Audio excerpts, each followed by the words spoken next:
Frères et sœurs, à travers la naissance de notre Seigneur Jésus-Christ, Dieu descend quand l'homme n'est plus capable de remonter. Nous ne sommes plus capables de remonter parce que le péché nous a fragilisés. Le péché nous a paralysés. Le péché ne nous rend plus capables de pouvoir avancer, marcher avec Dieu, marcher en Dieu et marcher pour Dieu. Jésus vient donc, en prenant notre humanité, nous réconcilier avec son Père. Mais pour cela, il est né dans une famille, la Sainte Famille de Nazareth. Comme dans nos familles où les problèmes, les situations et les obstacles ne manquent pas, la Sainte Famille de Nazareth aussi est confrontée à une difficulté. Le roi Hérode veut étouffer et tuer l'enfant qui va naître, l'enfant qui est né. La Sainte Famille est donc obligée de partir en Égypte. Joseph, en tant que père responsable, assume cette responsabilité jusqu'au bout. Il prend sa famille et écoute la voix de Dieu. Le nom de Joseph, qui signifie « Dieu ajoutera », nous montre qu'à chaque fois que dans nos familles, nous écoutons la voix de Dieu, la grâce de Dieu agit toujours. À chaque fois que nous écoutons la parole, les commandements et les ordonnances du Seigneur, Dieu viendra toujours ajouter ses bénédictions pour nous apporter la paix.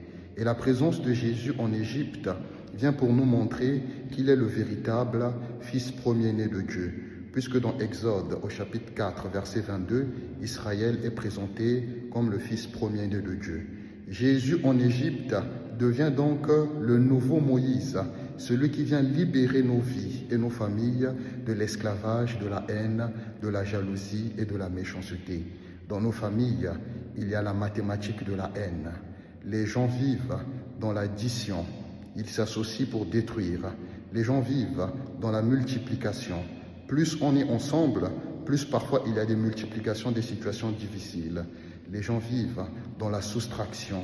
On veut soustraire, étouffer, faire taire, tuer et détruire ceux qui évoluent, ceux qui avancent, ceux qui peuvent apporter un plus. Et enfin, les gens vivent dans la multiplication.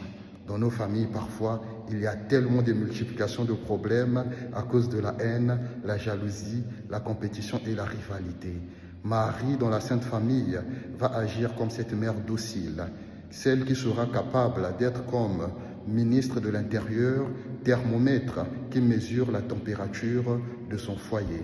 À l'image de la Sainte Famille, de Jésus, de Marie et de Joseph, demandons à Dieu la grâce de venir purifier nos familles, que notre Dieu coupe tous les liens maléfiques, qu'il brise toute alliance de sorcellerie et surtout qu'il accorde à nos familles la paix, l'entente